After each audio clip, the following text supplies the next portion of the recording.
मेरा 15 अप्रैल तक जाएगा।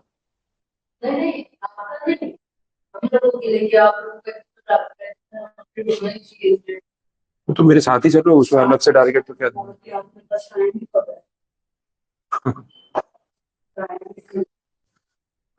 उसमें अलग से टारगेट तो क्या दूं? चलिए साउंड चेक कर लेते हैं।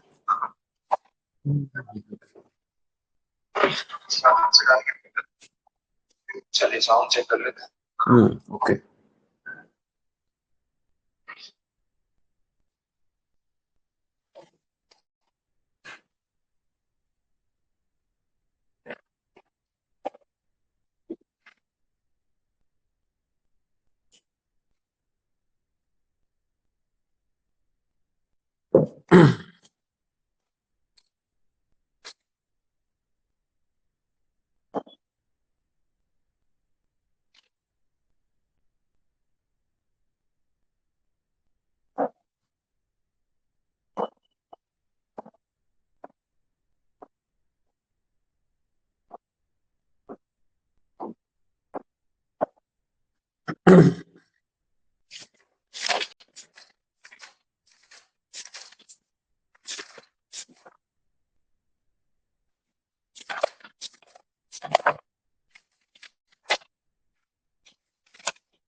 हाँ, चलिए स्टार्ट कर रहे हैं टॉपिक अपना, that is related to income tax. अब जो पेपर नंबर 7 है अपना टैक्स लॉज का, उसमें एक पोर्शन जीएसटी के बारे में हम बात कर चुके हैं। अब जो नए टॉपिक पे आज बात होगी that is related to income tax.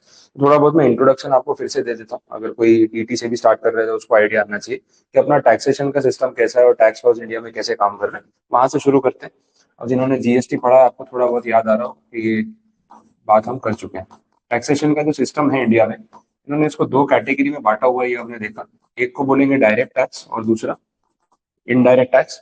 अब बेसिक डिफरेंस है क्या दोनों में? भाई दोनों भरने तो हमें ही, लेकिन इनडायरेक्ट टैक्स जो है वो अप्लाई होता है गुड्स और सर्विसेज के सप्लाई पे, ठीक है। और जो डायरेक्ट टैक्स है वो आपकी इनकम के ऊपर लगेगा। As a person you have to pay tax whatever income you are earning. तो पूरे साल में आपने जितना पैसा कमाया, उस अमाउंट में से एक हिस्सा आपको सरकार को देना होगा टैक्सेशन के फॉर्म में, और ये आप डायरेक्टली गवर्नमेंट को पे करोगे, तो इसको हम इनकम टैक्स बोलेंगे। तो डायरेक्ट टैक्स टर्म आया ही इसीलिए बिकॉज यहाँ पे कोई इंटरमीडिएरी नहीं है between you and the government. वो डायरेक्ट पैसा जो है वो सरकार के पास जाएगा। और इसका मेन जो टॉपिक हम पढ़ने वाले हैं that is the income tax act of 1961।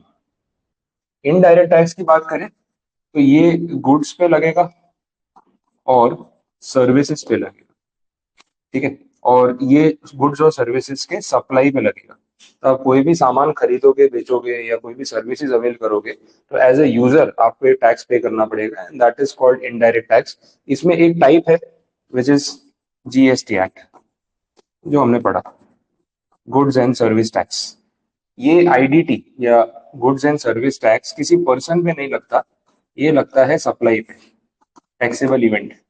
और जो डायरेक्ट टैक्स है, इनकम टैक्स है, वो लगता है किसी पर्सन की इनकम पे। ये बहुत मेजर डिफरेंस है कि टैक्स लगता किस पे। तो भाई इनडायरेक्ट टैक्स जो लगेगा या जीएसटी जो लगेगा वो किस पे लगेगा? गुड्स या सर्विसेज के सप्लाई पे लगेगा। लेकिन डायरेक्ट टैक्स जो आप इनकम टैक्स पे कर रहे हो ना, वो एक पर्टिकुलर पर्सन की कमाई पे लगने वाला टैक्स है। अब यहाँ पे बिकॉज हम इंट्रोडक्शन लेवल पे बात कर रहे हैं ना, बहुत सारे नए नए टर्म्स हम एड ऑन करते जाएंगे जिससे आपको क्लैरिटी आएगी कि एग्जैक्टली हो क्या रहा है वैसा। अब एक एक करके टर्म्स पकड़ते हैं। पहले तो एक्ट की बात करते हैं। ये अपना मेन टॉपिक है, that is the income tax act 1961। अब इसके बारे में थोड़ी डिटेल्स में आपको प्रोवाइड कर देता हूँ कि एग्जैक्टली ये सिस्टम कैसे चल रहा है। डीटीआईडीटी का बाइफरकेशन आपने समझ लिया। अब मेन टॉपिक पे आ जाओ। 1961 का एक्ट है, काफी पुराना एक्ट है और तब से ऐसे ही चल रहा है। अब गवर्नमेंट जो इनकम टैक्स चार्ज करने की बात कर रही है, तो ये अमाउंट जाता किसकी पॉकेट में, पहले तो वो समझना है। क्या ये सेंट्रल गवर्नमेंट की पॉकेट में जाएगा या स्टेट गवर्नमेंट की पॉकेट में जाएगा या फिर आधा आधा बटेगा, कैसे होता है? आपको कुछ आइडिया? इनकम टैक्स कौन चार्ज कर रहा है? गुजरात गवर्नमेंट को पे करते हो या सेंट्रल गवर्नमेंट? सेंट्रल गवर्नमेंट को, ठीक है। तो इनकम टैक्स एक्ट जो है वो सेंट्रल गवर्नमेंट का एक्ट है। पैसा सेंट्रल गवर्नमेंट के फंड में जा रहा है, ठीक है, that is the fund of India, उनके पास जा रहा है। अब सेंट्रल गवर्नमेंट इन पैसों का कर क्या रही है? तो जो भी सरकारी खर्चे हैं वो सारे इसी में से जो है वो स्पॉन्सर होने वाले हैं। अच्छा, इनमें से स्टेट्स को कुछ मिलता है क्या, या सारा पैसा सेंटर ही खर्च कर देगी? कलेक्शन सेंटर गवर्नमेंट कर रही है, लेकिन बाइफरकेशन होता है।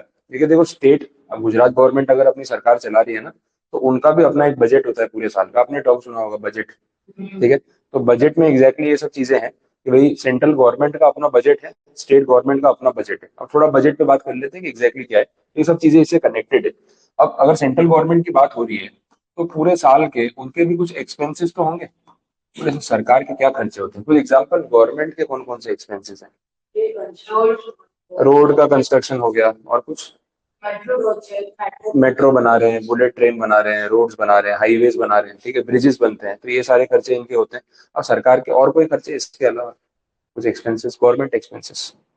वो लोग सब ये स्कीम्स वगैरह हो गया, सब्सिडी दे रहे हैं, ठीक है, वो भी हो सकता है। और कुछ उसके अलावा कौन कौन सी चीजों पे सरकार खर्चा कर रही है? स्कीम्स में क्या स्पेसिफिक कुछ?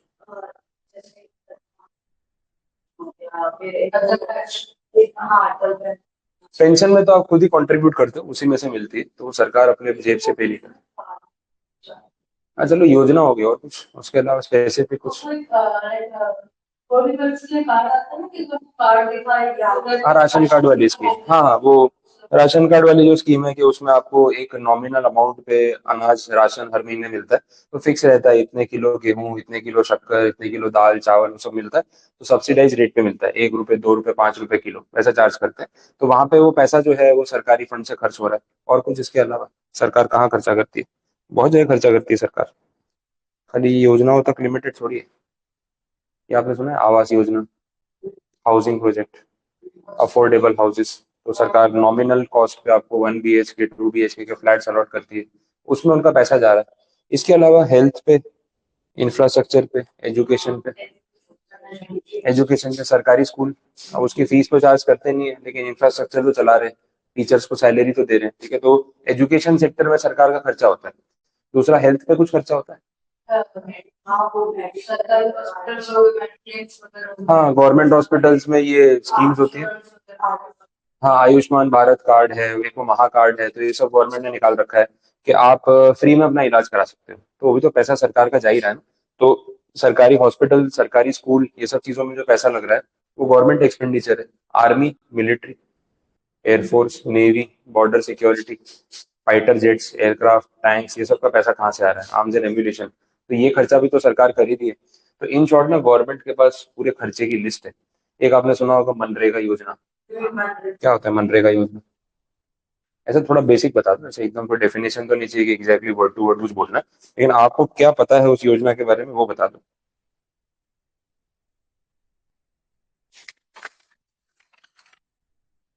बोलो, स्कूल में पढ़ा होगा। हाँ, फिर भी याद नहीं आता है, जब चाहिए तभी याद नहीं आता है। No problem. गुड। थोड़ा बहुत कुछ। मनरेगा योजना क्या होता है? नहीं, याद नहीं, ठीक है, मैं रिकॉल करवाता हूँ। देखो, उसमें ऐसा था कि जो यंगस्टर्स है ना, उनको एक अश्योर्ड वेजेस का प्रॉमिस, कि आपको ना साल में इतने दिन की मजदूरी या उतना काम देंगे हम। महात्मा गांधी के नाम पे योजना शुरू की थी। तो उसमें आइडिया वही था कि जो यंगस्टर्स है, जो यूथ है, अगर वो अनएम्प्लॉयड बैठा रहेगा तो कैसे चलेगा। तो सरकार ने कमिटमेंट दिया कि पूरे साल में 100 दिन का रोजगार हम देंगे आपको, 100 डेज की वेजेस हमारी तरफ से। अब काम कराए कि नहीं कराए, 100 डेज की वेजेस तो देनी ही देनी है। सरकार ने खुद ही अपने आप को बाइंड कर लिया। अब इससे क्या हो गया ना, अब जब पता है मुझे आपको आज की सैलरी देनी ही देनी है, दिहाड़ी बोल लो, वेजेस बोल लो, देनी है, तो फिर मैं सोचूंगा कुछ काम ही करा देता हूँ। जब पैसा वेस्ट जा ही रहा है वेजेस का, तो कुछ काम करवा लेता हूँ। अब 100 डेज का लेबर अगर फिक्स कर दिया पूरे साल का कि इतना पैसा तो देना ही पड़ेगा, तो फिर क्या होगा ना, मैं ये भी सोचूंगा कि जब पैसा देना ही है तो कुछ तो दिमाग लगाऊं कि इसको यूटिलाइज कैसे करूं। पेमेंट कर रहा हूँ और आप बैठे हुए पूरा दिन, आपके तो मजे हैं, लेकिन सरकार का तो पैसा वेस्ट हो रहा है। तो फिर सरकार क्या करती है, वो पैसा यूटिलाइज करने के लिए आपसे कुछ ना कुछ काम करवा रही है। तो जो हाईवेज बन रहे हैं, रोड कंस्ट्रक्शन हो रहा है, डैम्स बन रहे हैं, ब्रिजेस बन रहे हैं, उसमें जो लेबर काम कर रही है, फिर उनको वो लेबर वर्क दिया जा रहा है। फिर पैसा तो आपको मिल रहा है ना, आके काम करो, काम करोगे तो पैसा मिलेगा, ये वैसी चीज हो गई। तो गवर्नमेंट के ऊपर ये प्रेशर हो गया कि मनरेगा योजना में जितने अनएम्प्लॉयड लोग जुड़े हुए हैं, उन सबको 100 डेज का वेजेस पे करना है। तो वो पैसा भी तो उनका फिक्स हो गया कि ये तो देना ही देना है। अच्छा, सरकारी ऑफिसर्स, ये अपने IAS, IPS, यूपीएससी जीपीएससी, लोग कितनी पढ़ाई करते हैं यूपीएससी के चक्कर में, सरकारी नौकरी लग जाए। अभी एकदम वो फैशन आ गया था आईएएस बनने का, मतलब ये कोई फैशन वाली चीज थोड़ी है। किताबें लेके बैठो, मालूम पड़ेगा, सारा फैशन निकल जाएगा, कितनी सीटें आती है और कितने लोग लगे हुए हैं। सबसे मतलब बोलते हैं ना, लोएस्ट सक्सेस रेशियो जो है वो यूपीएससी एग्जाम्स का है। 10-12 लाख बच्चे फॉर्म भरते हैं, आईएएस बनते हैं 1100, 800 पूरे इंडिया में से। तो आप सोचो रेशियो क्या है, मतलब 0.1% भी नहीं है। तो इतने खतरनाक रेशियो के चक्कर में भी इतनी बड़ी इंडस्ट्री बन गई है कि लाखों लोग यूपीएससी और आईएएस के चक्कर में लगे हैं। और एक दो पिक्चरों में दिखा देते हैं ना सरकारी ऑफिसर, तो लोग और जोश में आ जाते हैं, मैं भी करूंगा। अरे क्राइटेरिया तो देखो, अच्छे अच्छे टॉपर लोगों की धुलाई हो जाती है, एक एक मार्क के चक्कर में पता नहीं कौन से रैंक पे चले जाते हैं, नंबर ही नहीं लगता। आप सोचो 10 लाख लोगों में से जिसका 1110 रैंक आया है, वो कितना कैपेबल होगा। बट सीट्स 1100 ही है, तो गया। ऐसा भी होता है। फिर बाद में क्या हो रहा है ना, यूपीएससी वाले जो एस्पिरेंट्स है जो नहीं क्लियर हुए, वो कोचिंग क्लास में पढ़ा रहे हैं।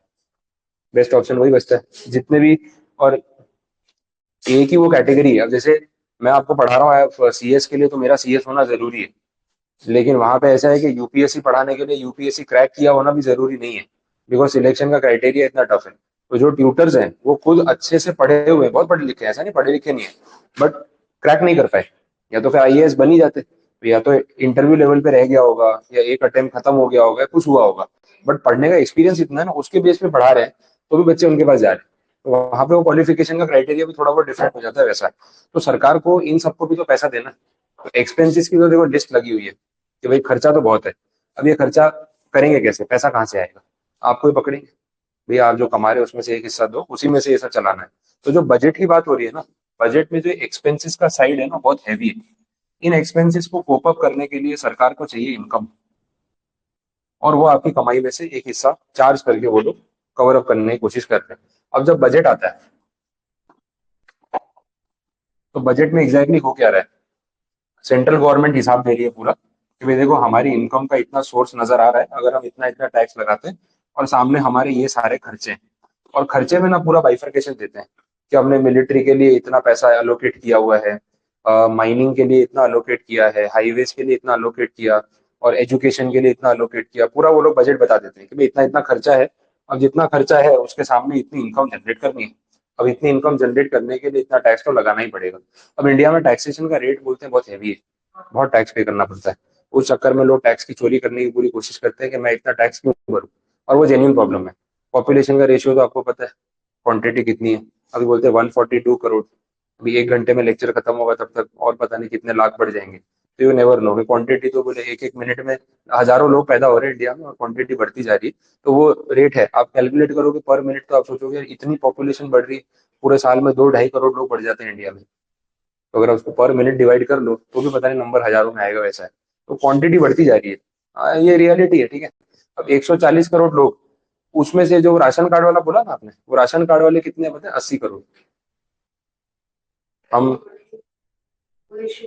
वो भी तो बढ़ेगा, हाँ, महंगाई और बढ़ रही है तो गरीबी रेखा के नीचे और लोग जा रहे हैं। बिलो पॉवर्टी लाइन वाले जो है ना, 80 करोड़ पीपल है जिनको सरकार ये राशन कार्ड पे खाना खिला रही है। अमेरिका की पॉपुलेशन से डबल।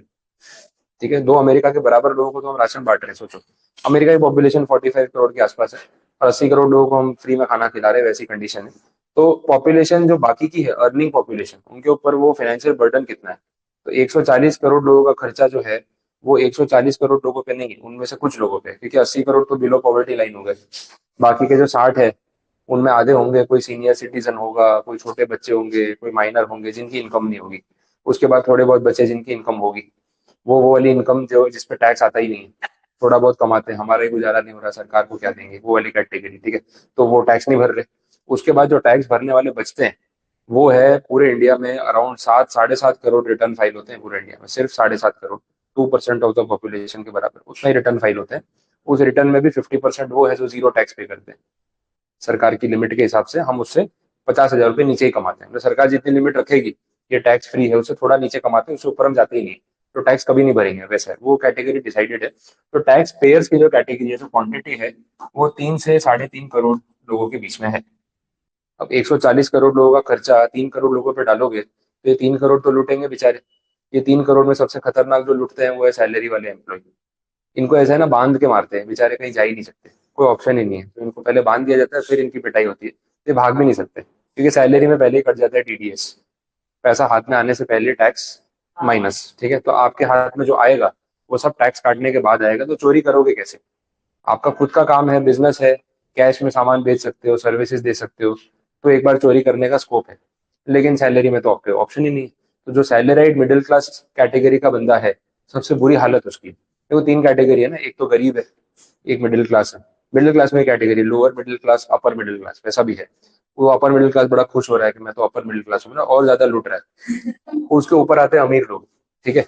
अब इनमें से देखो, गरीब तो बेचारा वो राशन कार्ड वाला है, 80 करोड़ में, बोले भैया मेरे को तो 2 रुपए किलो में राशन चाहिए, मेरे पास तो पैसे ही नहीं है। चल भाई ठीक है, तेरे से क्या बोले। अब जो रिच है, वो इसलिए रिच है क्योंकि उसको पता है टैक्स कैसे बचाना है, वो भरता नहीं है। बड़े बड़े करोड़पति लोग टैक्स नहीं भरते, इसलिए करोड़पति है। भर देंगे तो करोड़पति बचेंगे नहीं ना, वैसा हो जाएगा। तो बचता है ना बीच में, मिडिल क्लास वाला वो फंस जाता है।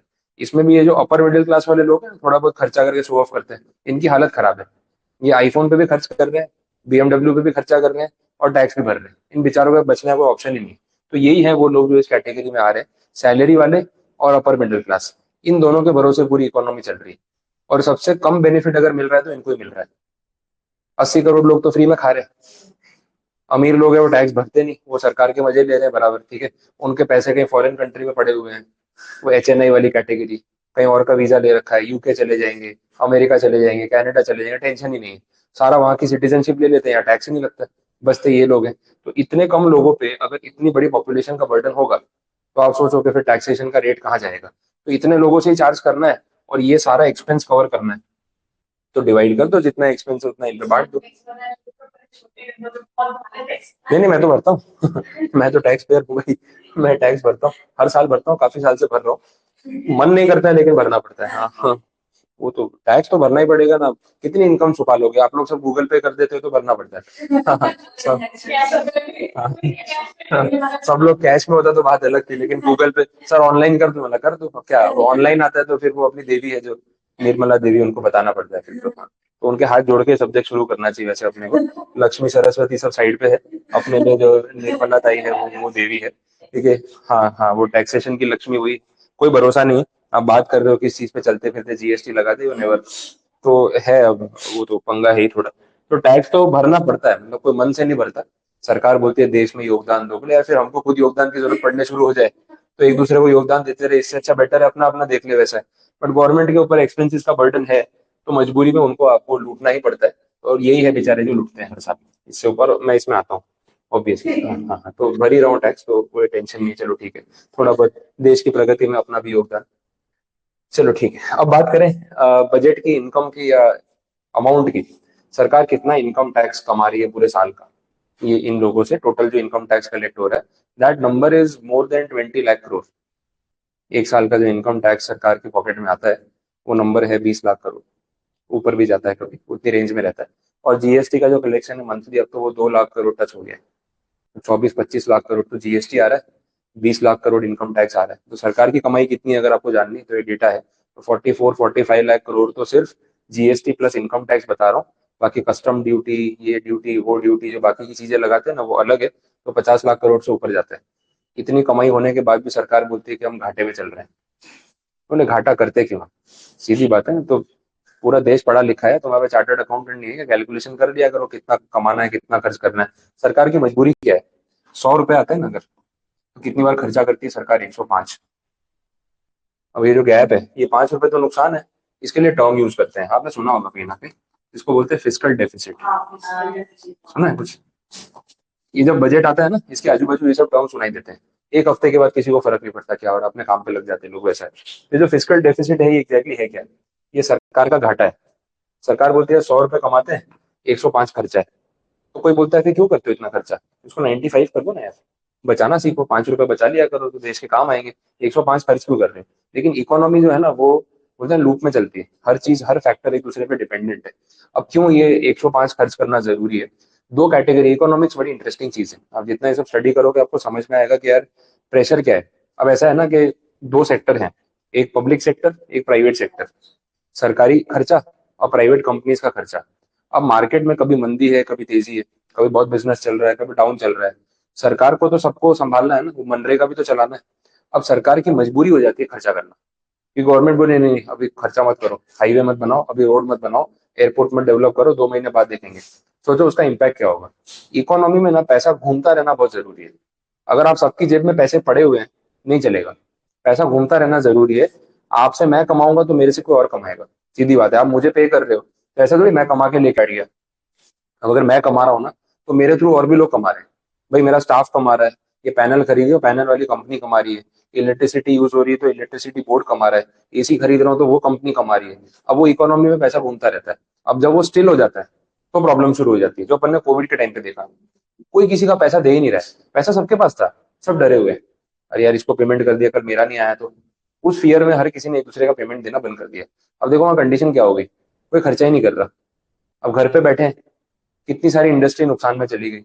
रेस्टोरेंट इंडस्ट्री खत्म, पेट्रोलियम इंडस्ट्री खत्म, पेट्रोल कौन खरीदेगा।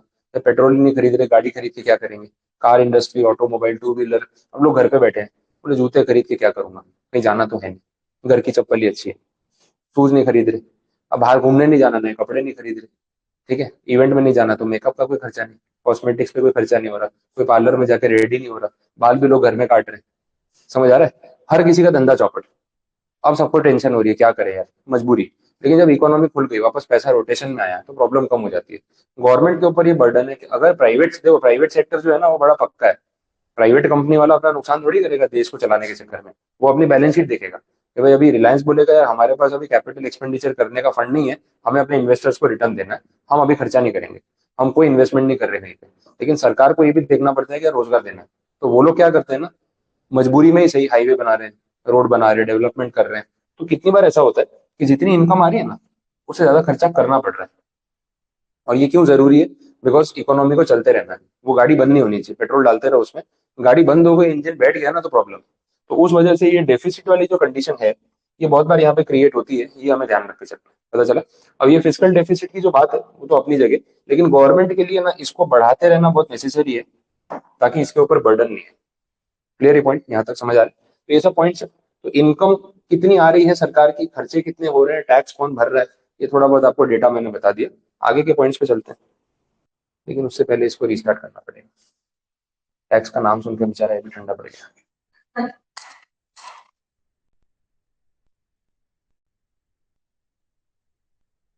चलो उसको स्टार्ट होने देते हैं। हाँ, तो ये कुछ बेसिक पॉइंट्स थे जो कनेक्टेड है। ये मैं इसलिए बता रहा हूँ, सब इंट्रोडक्शन का हिस्सा है, तो कहीं ना कहीं आपको कंटेंट में ये सब चीजें काम आने वाली है। अब बात ये है कि इनकम के ऊपर लगने वाला टैक्स, जिसको हम बोल रहे हैं इनकम टैक्स, तो एक्ट है उसका इनकम टैक्स एक्ट 1961। इसके साथ साथ कुछ रूल्स भी बनाए थे। ये सिमिलर फॉर्मेट है जो अपन ने कंपनी लॉ पे देखा, companies act 2013 plus companies rules 2014। वैसे यहाँ पे भी है income tax act 1961 plus income tax rules 1962। Syllabus में हम रूल्स के बारे में बहुत ज्यादा नहीं पढ़ने वाले, एक दो पॉइंट्स है रूल के बेसिस पे, उन्होंने कवर नहीं किया और अच्छा नहीं किया, क्योंकि एक्ट ऑलरेडी इतना बड़ा है कि भाई रूल्स तक जाते जाते तो फिर बहुत प्रॉब्लम हो जाएगी। तो अपने लिए इतना सिलेबस काफी है। दो चीजें हैं। अच्छा, इनकम टैक्स एक्ट एप्लीकेबल हुआ 1 अप्रैल 1962 से। तो एक्ट का ईयर है 1961, लेकिन इफेक्टिवली जो अप्लाई हुआ वो 1962 से हुआ। तो ये सब थियोरेटिकल डिटेल्स इसकी यहाँ पे अवेलेबल। सर अभी जो डिस्कशन चल रहा है नेक्स्ट में वो अकाउंटिंग में से सीएस को निकालना ने निकाल नहीं दिया, इंक्लूड करने के लिए बोल रहे हैं।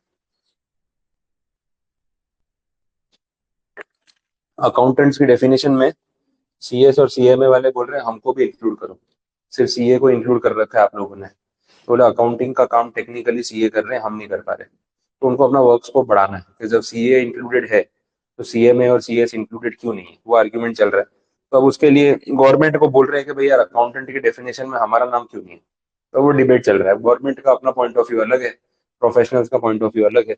बट अपने काम में ना अकाउंटिंग इतना आता नहीं है। कंपनी सेक्रेटरीज के काम में अपने में कंप्लायंस आता है, और सीएमए के काम में थोड़ा है कि भाई वो लोग कॉस्ट अकाउंटेंट्स है तो उनमें अकाउंटिंग आता है। तो वो फाइट चल रहा है। अब ये तो अथॉरिटीज डिसाइड करेंगी, और जो ये सब एंटिटीज हैं, आईसीएसआई है, आईसीएआई है, ये लोग डिसाइड करेंगे कि एग्जैक्टली क्या होना चाहिए। बट डिबेट उस बारे में। बट फिलहाल उसका अभी यहाँ पे अपने से कोई कनेक्शन नहीं है। अपने टैक्सेशन की बात करें तो वो अकाउंटिंग वाला पार्ट हो गया वैसा। चलिए देखते हैं आगे। अब जो हम बात कर रहे थे इनकम टैक्स, किसी पर्सन की इनकम पे लगने वाला टैक्स, ये बात हो रही है। अब ये जो पर्सन वर्ड है ना, ये सब डेफिनेशन है, एक्ट में दे रखी है। ये पर्सन वर्ड में बहुत सारे लोग कवर हो जाते हैं, किसी को नहीं छोड़ा है।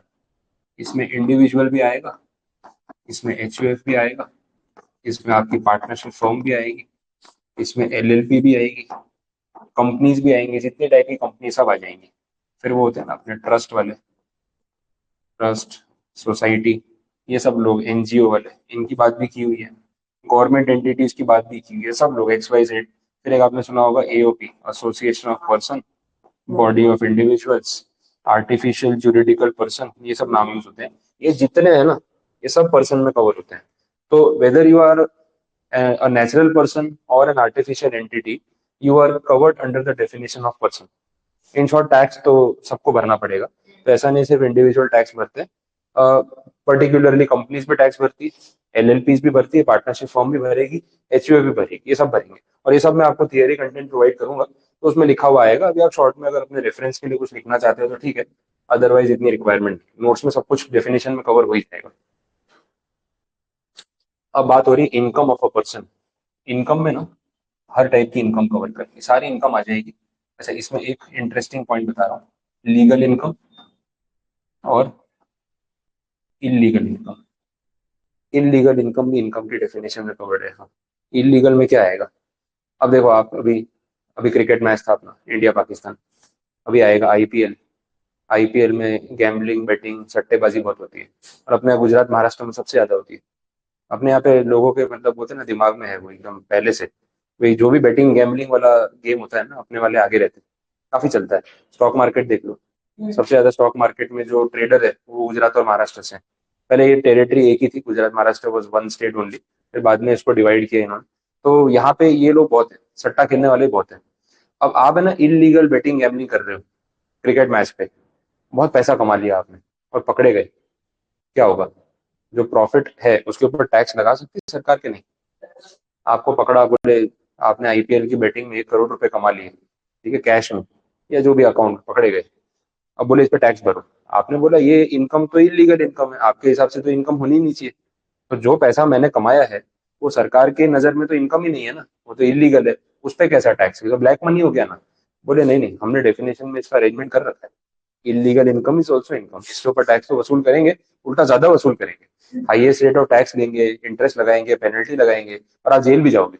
तो आपने जो बेटिंग गैम्बलिंग आपने किया है ना, ये हमारे लिए किया आपने, वैसे समझ लो, आपने रिस्क लिया, आपने पैसा लगाया, लक आपका, लेकिन प्रॉफिट हमारा। तो सरकार आपको भी जेल में डाल देगी, आपका पैसा भी ले जाएगी। तो इलीगल इनकम भी इनकम होती है, एक इंटरेस्टिंग फैक्ट है। और लीगल इनकम तो ऑब्वियसली टैक्सेबल है। तो ये सब कुछ बातें हैं, धीरे धीरे आगे बढ़ रहे हैं, बहुत सारी चीजें हैं और देखते जाएंगे। नेक्स्ट बात देखते हैं। अब ये जो पूरा टैक्सेशन का सिस्टम है, इसको रेगुलेट कौन करेगा? देखो, टैक्स कलेक्ट करना बहुत भारी काम है। क्यों? कोई भरना नहीं चाहता है। ये तो डोनेशन थोड़ी है, कोई सामने से आएगा कि चलो भाई थोड़ा दान पुण्य करके आते हैं, पैसे डोनेट कर देते हैं। ये तो लोगों की जेब में हाथ डाल के निकलवाना पड़ता है कि भाई टैक्स भरो। तो इसके लिए ना रेगुलेटरी अथॉरिटीज को बहुत स्ट्रांग रहना पड़ेगा, स्ट्रिक्ट रहना पड़ेगा।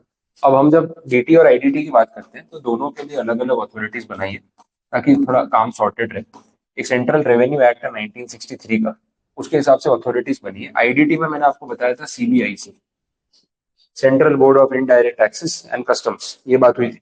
वैसे डायरेक्ट टैक्स के केस में जो अथॉरिटी है उसको हम बोलेंगे CBDT, central board of direct taxes. तो this is the apex body, the highest regulatory authority in terms of direct taxes in India. जैसे बैंकिंग में RBI है, स्टॉक मार्केट में सेबी है, उनका जो पोस्ट है, वैसे ही सेम चीज यहाँ पे DT के केस में central board of direct taxes का रोल यहाँ पे रहेगा। ये लोग सारा रेगुलेशन का काम करते हैं, और बाकी का जो भी पूरा इनकम टैक्स डिपार्टमेंट है वो इनके सबऑर्डिनेट में, ऑफिसर जो भी होंगे, वो पूरी एक हायरार्की रहेगी। लेकिन सबसे सीनियर अथॉरिटी है CBDT, ठीक है, ये सब पता होना चाहिए। बोलो, चीजें समझ आ रही है यहाँ तक? अब देखो, ये जो एक्ट की बात हो रही है ना, अपना इनकम टैक्स एक्ट 1961, बहुत पुराना एक्ट है देखा जाए तो, काफी पुराना एक्ट है। अब इसी के हिसाब से टैक्स वसूल किया जा रहा है। तो टैक्स की जो रेट्स हैं या टैक्स की जो लिमिट्स हैं, वो इस साल के हिसाब से तो नहीं होगी ना। आज तो 2025 आ गया, 1961 मतलब, या 60, पता नहीं कितने 80 ईयर हो गए, 60 ईयर्स हो गए। तो इतना पुराना अगर एक्ट है, तो तब के रेट के हिसाब से टैक्स वसूल कर रहे होंगे, तो काम खत्म हो गया। तो अब इसका अरेंजमेंट करे कैसे? या तो फिर आप हर साल इनकम टैक्स एक्ट नया लेके आओ, 2024 का अलग, 25 का अलग, तो वो थोड़ा भारी काम है। पूरा एक्ट हर साल अमेंड करेंगे और अमेंडमेंट एक्ट लेके आएंगे, तो कितना चेंज करेंगे? तो इसका एक सॉल्यूशन निकाला गया। देखो जो बजट प्रेजेंट होता है ना पार्लियामेंट में, उसकी बात कर रहे हैं फिर से। अब बजट में जो फाइनेंस मिनिस्टर हैं वो करते क्या है, वो आके ना एक प्रपोजल रखते हैं। सबसे इंपॉर्टेंट बात बता रहा हूँ, बजट में जो बोला जाता है वो एक प्रपोजल होता है। अगर आपने बजट कभी टीवी पे सुना हो, फेब्रुवरी में आता है, स्टार्टिंग अभी रिसेंटली आया था, तो बजट में ना फाइनेंस मिनिस्टर की लैंग्वेज ही हुई होती है, I propose to make these changes to the existing act, I propose this much should be the tax rate. वो प्रपोजल के फॉर्म में बोलते हैं। मतलब वो ये नहीं बता रहे कि मैंने फैसला कर लिया है और अब यही है। डेमोक्रेटिक सिस्टम है, पार्लियामेंट में और भी मेंबर्स है, ऑपोजिशन है, स्पीकर है, रूलिंग पार्टी है, सबका कंसेंट होता है तब जाके कोई बिल पास होता है। तो यहाँ पे सिस्टम ये बनाया गया कि जब बजट प्रेजेंट होता है ना, तो फाइनेंस मिनिस्टर एक बिल प्रेजेंट करते हैं जिसको हम बोलते हैं फाइनेंस बिल। बिल प्रेजेंट करते हैं, वही हो गया ड्राफ्ट, सबमिट करना, सब मेंबर्स के सामने प्रेजेंट करना, ऑपोजिशन के मेंबर, बाकी पार्टी के मेंबर इसको पढ़ेंगे, इस पे अपने सजेशंस देंगे, उसके बाद इसमें मॉडिफिकेशन होंगे, वही स्टोरी है।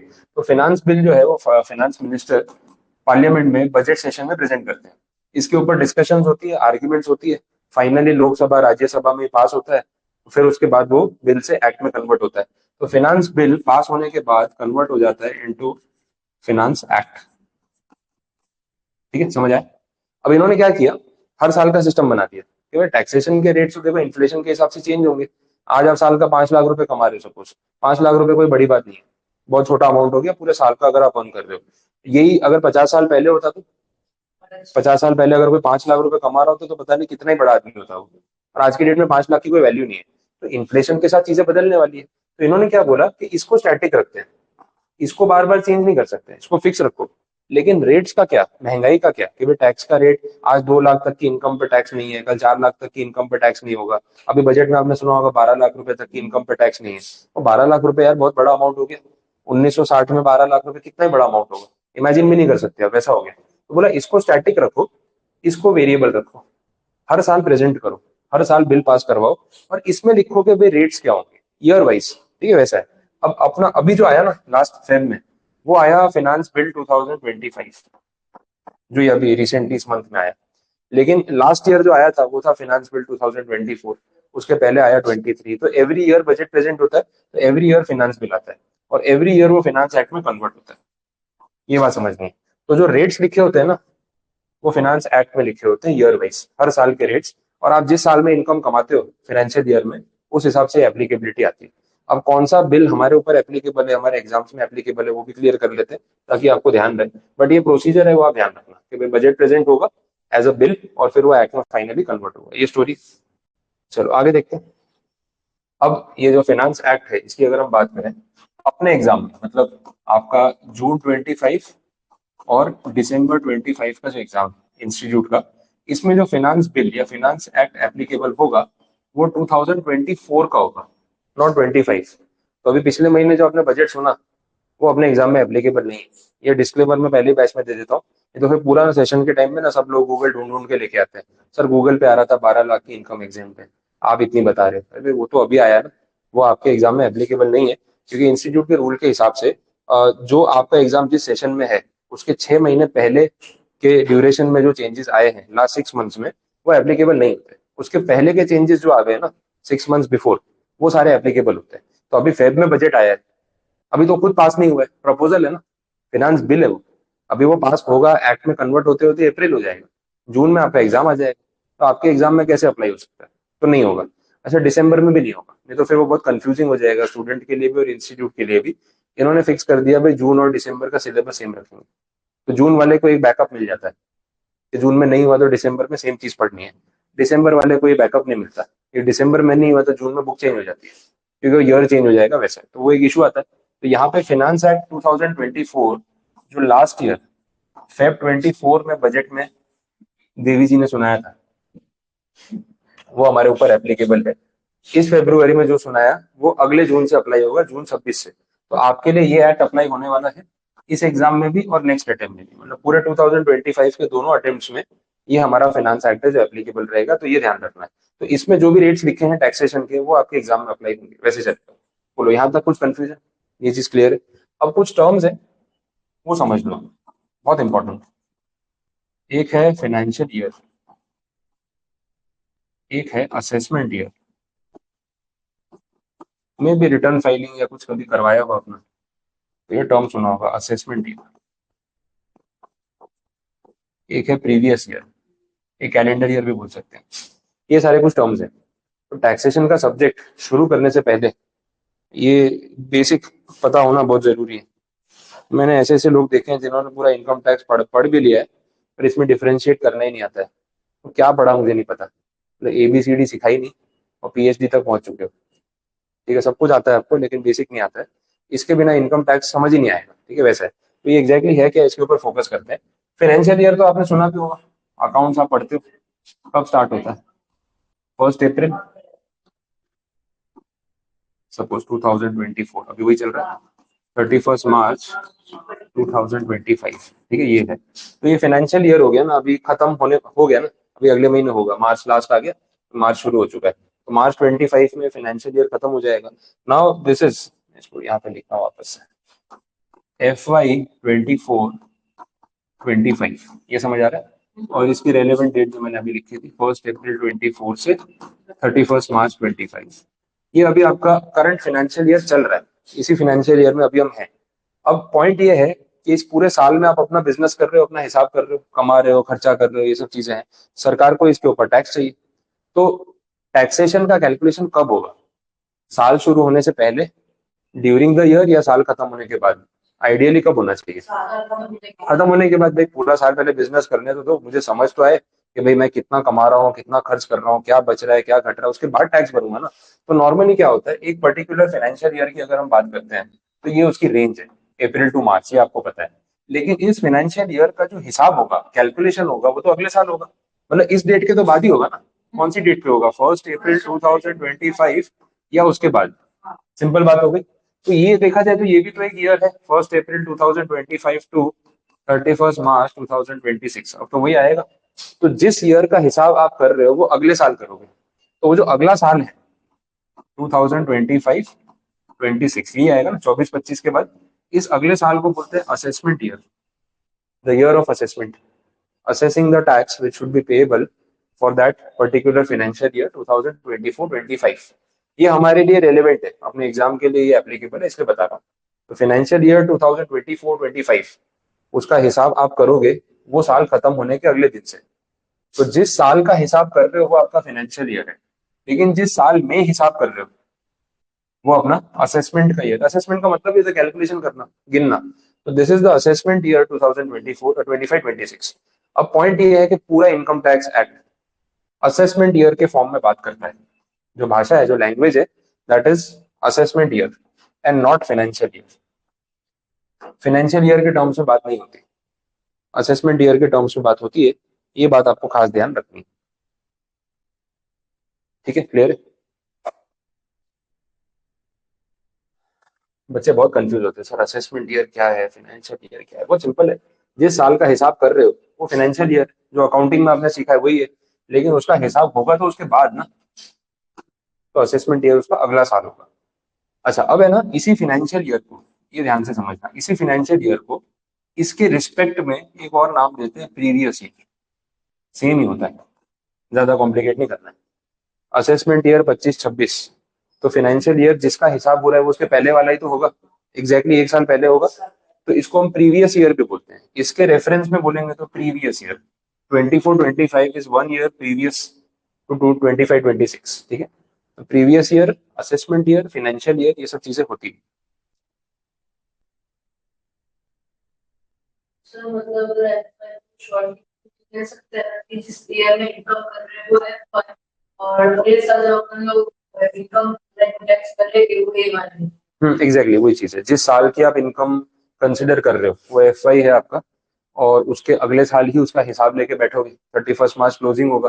अभी देखना, 31 मार्च आता है, सारे बिजनेस वाले भाग रहे होते हैं, अरे यार अभी मार्च आ रहा है, मार्च एंडिंग है, मार्च एंडिंग है, बहुत काम है। क्यों? क्योंकि पूरे साल का हिसाब जो भी अब फाइनल करना है, कि भाई 31 मार्च में जो ट्रांजेक्शन सेटल कर सकते हो कर लो। 1 अप्रैल हो गई फिर साल चेंज हो जाएगा, एंट्री फिर बाद में नहीं दिखा पाएंगे। 31 मार्च तक ना लोग अपना पूरा कैलकुलेशन बिठा लेते हैं कि यार इतनी इनकम दिखानी है, इतने खर्चे रिकॉर्ड करने हैं, इतना टैक्स भरना है। तो यही मौका है, अभी सेटिंग कर लो, तो फिर उस हिसाब से अगले साल कैलकुलेशन करके टैक्स पे करेंगे, वैसा है। तो जो फाइनेंशियल ईयर का हिसाब हो रहा है वो उसके अगले साल में ही जाके होना है। तो उसको असेसमेंट ईयर बोलेंगे। तो ये बाइफर्केशन आपके माइंड में एकदम क्लियर होना चाहिए कि what is assessment year and what is previous year. पूरे टैक्स में आपको सम्स में, इलस्ट्रेशन में AY 25-26 दिखेगा। तो यू शुड बी क्लियर कि व्हाट इज AY। अगर यही नहीं पता है तो फिर बात शुरू ही नहीं होगी, और इसके बिना पढ़ने का मतलब नहीं है। अब यहाँ से जो चीजें अपने एग्जाम के लिए रेलेवेंट है वो निकल के आ रही है। अपने एग्जाम के लिए जो रेलेवेंट फिनांस एक्ट है वो है 2024। पिछला बजट जो आया था वो, ये वाला नहीं। फिनांस एक्ट 24 हमारा रेलेवेंट फिनांस एक्ट है, हमारे एग्जाम के लिए एप्लीकेबल है, जून के लिए भी और दिसंबर के लिए भी ये रहने वाला है। फिनांस एक्ट 25 जो भी ये बजट सुना है ना, ये अगले जून से अप्लाई होगा आपके एग्जाम में, ये ध्यान रखना है। फिनांस एक्ट 24 में जो टैक्सेशन के रेट्स डिफाइन किए गए हैं, it is for AY 25-26, it means FY 24-25। तो फाइनेंशियल ईयर 24-25 जो अभी चल रहा है ना, उसके रेट्स आपको फिनांस एक्ट 2024 में उन्होंने डिफाइन करके दिए कि इस साल में आपने जो भी कमाया उस पर इतना इतना टैक्स भरना है। वो कितना भरना है रेट्स अपन देखेंगे, बट रेलेवेंस क्या है बता रहा हूँ। तो अपने लिए जो रेलेवेंट AY है वो है 2025-26। This is applicable for our exam, ये आपको ध्यान रखना है। तो इसके आगे पीछे के AY से अपने कोई मतलब नहीं। सम्स में तो कुछ भी AY यूज कर सकते हैं, बट मोस्टली एग्जाम में AY 25-26 ही यूज करेंगे, क्योंकि आपका रेलेवेंट वही है ना। तो ऐसा नहीं होगा आपको एग्जाम में AY 21-22 का क्वेश्चन पूछे, कोई सेंस ही नहीं है। टैक्सेशन एवरी ईयर चेंज हो जाता है।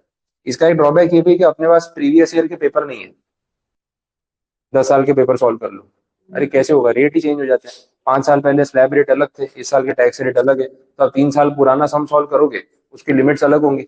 आपका सॉल्यूशन उनका सॉल्यूशन मैच नहीं करेगा, फिर आप कंफ्यूज हो जाओगे, ये तो गलत जा रहा है। तो टैक्सेशन में ना पढ़ाते टाइम मेरे लिए एक लिमिटेशन हो जाती है कि मैं आपको पुराने पेपर बहुत ज्यादा सॉल्व नहीं करा सकता। ज्यादा से ज्यादा एक आध पेपर, दो पेपर पिछले साल के करा लिए, क्योंकि माइनर मॉडिफिकेशन होते हैं, तो आप बता सकता हूँ कि चलो इस सम में ये अलग पॉइंट है, उसमें अलग है। लेकिन 5 साल पुराना पेपर सॉल्व कराऊंगा, पूरा सॉल्यूशन इरेलीवेंट लगेगा। 5 साल पहले इकोनॉमी अलग थी, आज अलग है। तो ये एज ए स्टूडेंट आपके लिए थोड़ा रिस्ट्रिक्शन है कि फोकस आपको यहाँ पे टॉपिक्स पे करना पड़ेगा और थोड़ा डेप्थ में जाना पड़ेगा। सब्जेक्ट बिल्कुल भी टफ नहीं है कि यार DT बहुत टफ है, समझ में सब आएगा, लेकिन कॉन्सेंट्रेशन लेवल चाहिए और थोड़ा डीप में जाना पड़ेगा, अंडरस्टैंडिंग लेवल पे। बस मेरा सुन लिया चलो दिमाग में है, रफली पता है, क्योंकि सोचना आपको है।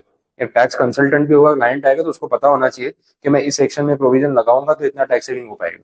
तो अगर आप सोचोगे नहीं, आप अपना दिमाग नहीं चलाओगे, सब्जेक्ट समझ में नहीं आएगा, और मेरे साथ साथ पढ़ना पड़ेगा, बाद में पीछे मौका मिलता नहीं है।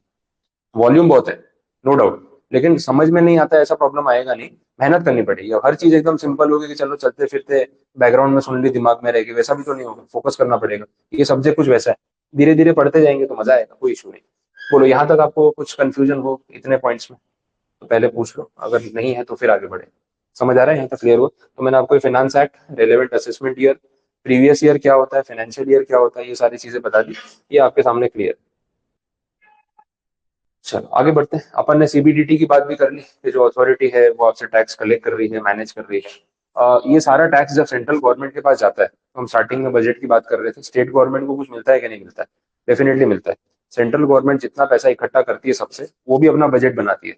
अब हर स्टेट गवर्नमेंट सेंटर को मैसेज भेजती है, सर हमारा भी खर्चा है, स्टेट टैक्सेस से तो इतना ही कमा पा रहे हैं, उसमें भी आपने CGST लगा दिया, तो हमें पैसे कम पड़ रहे हैं, तो हमें भी कुछ दे दो।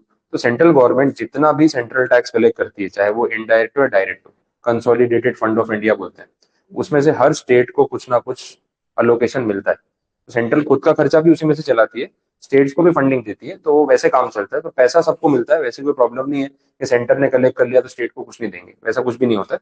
तो ये बात क्लियर रखनी है। अब आगे बढ़ते हैं। जो इनकम की बात हो रही थी, थोड़ा कैलकुलेशन वाले पार्ट पे जा रहा हूँ। तो इनकम को कमाने के कितने तरीके हैं, कितने सोर्सेज हैं? कोई ऐसी लिमिटेशन है, कोई लिस्ट है?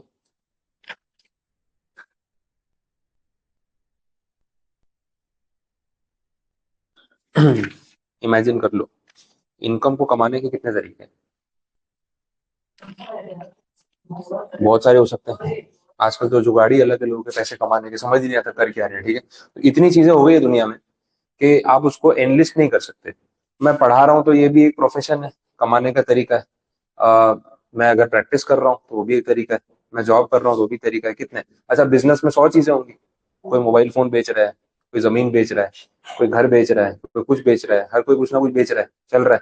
तो कितनी चीजें हैं। तो अगर आप लिस्ट बनाने जाओगे ना, टाइप्स ऑफ इनकम, खत्म नहीं होने वाली, एंडलेस हो जाएगा। अब सरकार कैसे डिसाइड करे कि किसी से टैक्स वसूल करना है, तो लीगली हम कैसे करें? तो इन्होंने क्या किया, जितनी भी टाइप्स ऑफ इनकम है ना, उसको कैटेगरी में बांट दिया। गवर्नमेंट ने क्या किया, कैटेगरी में बांट दिया, 5 कैटेगरी बना दी कि भाई आप जो भी इनकम कमाते हो, जिस तरीके से कमाते हो, उसको हम 5 कैटेगरीज में डिवाइड कर देते हैं। किसी ना किसी में तो लपेट ही लेंगे आपको, टैक्स तो लेना है आपसे। तो 5 कैटेगरी में से कहीं ना कहीं आप कवर हो ही जाओगे। हमने उसी तरीके से इसका अरेंजमेंट किया है। और वो 5 कैटेगरीज कौन सी है? सबसे popular, salary, most common source of income salary, क्योंकि मेजोरिटी लोग एम्प्लॉयड है। तो सैलरी इनकम एक कैटेगरी बना दी, इसको बोलते हैं हेड्स ऑफ इनकम।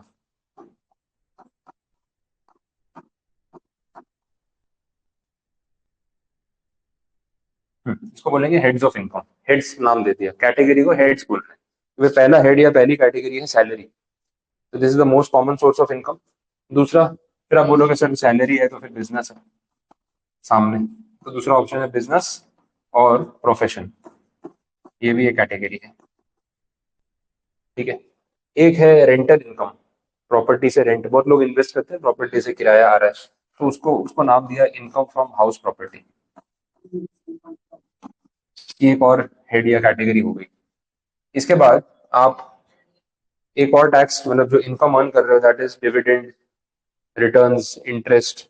फिर एक होता है प्रॉपर्टी सेल करके प्रॉफिट हुआ, ज्वेलरी या शेयर्स खरीद बेच के प्रॉफिट हुआ, तो उसको बोलते हैं कैपिटल गेन। एक कैटेगरी है कैपिटल असेट्स की, उनको अगर बेच के प्रॉफिट होता है, जैसे शेयर मार्केट में प्रॉफिट हो रहा है ना इन्वेस्टमेंट्स पे, प्रॉपर्टी मार्केट में प्रॉफिट हो रहा है, ज्वेलरी मार्केट में प्रॉफिट हो रहा है, तो उसको बोलते हैं कैपिटल प्रॉफिट या कैपिटल गेन। तो ये कैटेगरी बना दी। अब ये 4 स्पेसिफिक कैटेगरी, इनमें कहीं ना कहीं तो आपको कवर कर ही देंगे। तो ओवरऑल बिजनेस और प्रोफेशन में भी सारे बिजनेस आ गए। आप अगर अपनी एक्टिविटी को बिजनेस का नाम दोगे, इसमें कवर हो जाओगे। प्रोफेशन बोलोगे, इसमें कवर हो जाओगे। अब मैं डॉक्टर हूँ, इंजीनियर हूँ, सीए हूँ, सीएस हूँ, ट्यूटर हूँ, या प्रैक्टिसिंग सीएस हूँ, मैं प्रोफेशन में तो आ ही गया ना, ये वैसी बात हो गई। तो ये बहुत बड़ी वाइडर कैटेगरी। हाउस प्रॉपर्टी में ना हाउस वर्ड को लिटरली नहीं लेना है। हाउस वर्ड में सब कुछ आ गया। हाउस प्रॉपर्टी मतलब वो एक प्रीमाइसिस की बात कर रहे हैं, जिससे आप रेंटल इनकम कमा रहे हो। तो कमर्शियल शॉप हो, इंडस्ट्रियल प्लॉट हो, फैक्ट्री हो, घर हो, कोई भी टाइप की प्रीमाइस दुकान हो, उससे आने वाला रेंट इस कैटेगरी में टैक्सेबल। तो ओवरऑल ना कुछ में आप कवर कर ही लोगे। अगर ये सब कुछ में कहीं पे भी स्पेसिफिक आप कवर नहीं हो रहे हो, तो एक और हेड बना दिया, पांचवा, अदर सोर्सेस। इसमें तो खेल ही खत्म कर दिया आपका। अदर सोर्सेस मतलब इन 4 के अलावा और कोई भी सोर्स बाकी रह गया ना, तो भाई यहाँ पे आपका टैक्स वसूल कर लेंगे। छोड़ने वाले नहीं है, किसी को नहीं छोड़ेंगे। टैक्स तो लेना ही पड़ेगा यार, इतने लोग, कम लोग भरते हैं। अब इनको भी अगर कोई लूप होल दे दिया कि तुम भी निकल जाओ, तो सरकार चलेगी कैसे? तो खर्चा तो बहुत है, 140 करोड़ लोगों को पालने का पूरे साल का खर्चा कितना हो सकता है? तो 50 लाख करोड़ रुपए सुनने में बहुत बड़ा लगता है, लेकिन जब बढ़ता है ना, तो वो पता चलता है कि कम पड़ रहा है, वैसा है। और है, आर्मी को मेंटेन करना, मैं बीच में पढ़ रहा था, ये अपना इंडिया पाकिस्तान, इंडिया चाइना, ये सब चलता रहता है। एक अरुणाचल प्रदेश वाला जोन है, वहां पे चाइना बार बार आ जाता है। चाइना अपने मैप में क्लेम करता है अरुणाचल प्रदेश की हमारी टेरिटरी, और इंडिया बोलता है कि हमारी टेरिटरी, हम रहते हैं वहां पे। अरुणाचल प्रदेश के सारे गांवों को अपना नाम देना शुरू कर दिया चाइना ने। वहां के सिटी के नाम वो डिसाइड कर रहा है अपने मैप में, ऑन पेपर से, परेशान करने के। दूसरी तरफ यहाँ पे पाकिस्तान, करगिल, सियाचिन, ये सब जगह पे, और सियाचिन ग्लेशियर है, टेम्परेचर जाता है -50 डिग्री। वहां पे इंडियन आर्मी पोस्टेड है, -52 डिग्री में रहती है। आप इमेजिन भी नहीं कर सकते। 16 डिग्री पे एसी चलता है ना, अपने पूरे टेम्परेचर बढ़ा दो, -52 कितना होता होगा? मतलब ह्यूमन बॉडी के लिए इम्पॉसिबल है। इंडियन आर्मी वहां पे पोस्टेड है। क्यों? क्योंकि नहीं पोस्टेड होगी तो पाकिस्तान वाले घुस जाएंगे अंदर। तो सियाचिन ग्लेशियर में इंडियन आर्मी को पोस्ट किया हुआ है। इतनी खराब हालत है वहां पे। वहां पे पता है डेथ कैसे होती है? ब्लीडिंग से।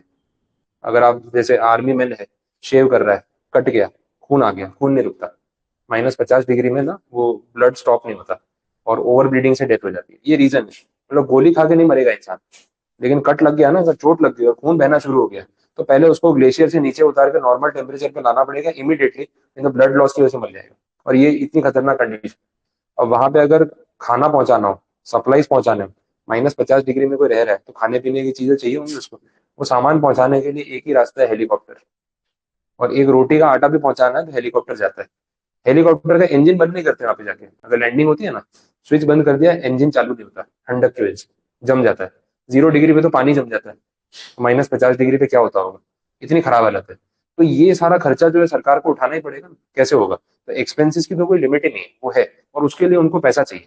तो सरकार की मजबूरी है, बुरे बनते हुए भी टैक्स लगाना है। आप इतना गालियां देते हो सोशल मीडिया पे फाइनेंस मिनिस्टर को, उनको नहीं पता चलता होगा क्या क्या पब्लिक बहुत गालियां दे रही, पर मजबूरी है ना, नहीं कलेक्ट करेंगे टैक्स तो कंट्री चलेगा कैसे। तो हैवी टैक्सेशन लगाना उनके लिए एक प्रॉब्लम है जो उनको करना ही पड़ रहा है। तो उन्होंने क्या किया ना, इनकम को ये सारी कैटेगरीज में बांट दिया कि इनमें से किसी एक में आपको कवर अप कर ही लेंगे और उसके ऊपर आपसे टैक्स वसूल कर लेंगे। तो these are the heads of income जो हम यहाँ पे पढ़ने वाले हैं। अब मैं थोड़ा कंप्यूटेशन पे बात कर रहा हूँ, गिनने वाली चीज पे बात कर रहा हूँ, बिकॉज सेक्शन भी आएगा। अब जो भी आपकी टैक्स लायबिलिटी है ना, वो कैलकुलेट कैसे होती है, मतलब कैसे हिसाब लगाया कि कितना पैसा देना है, कितना टैक्स भरना है, उस पर बात करते हैं। और ये मैं आपको पूरे सब्जेक्ट का ओवरव्यू दे रहा हूँ, इसमें जो जो चीजें मैं लिखूंगा ना, वो हर एक टॉपिक आपका एक चैप्टर है और उसको हम इन डिटेल पढ़ने वाले हैं। तो ये तो समझ लो इंडेक्स समझा रहा हूँ, वैसी बात होगी। सबसे पहले हेड्स ऑफ इनकम,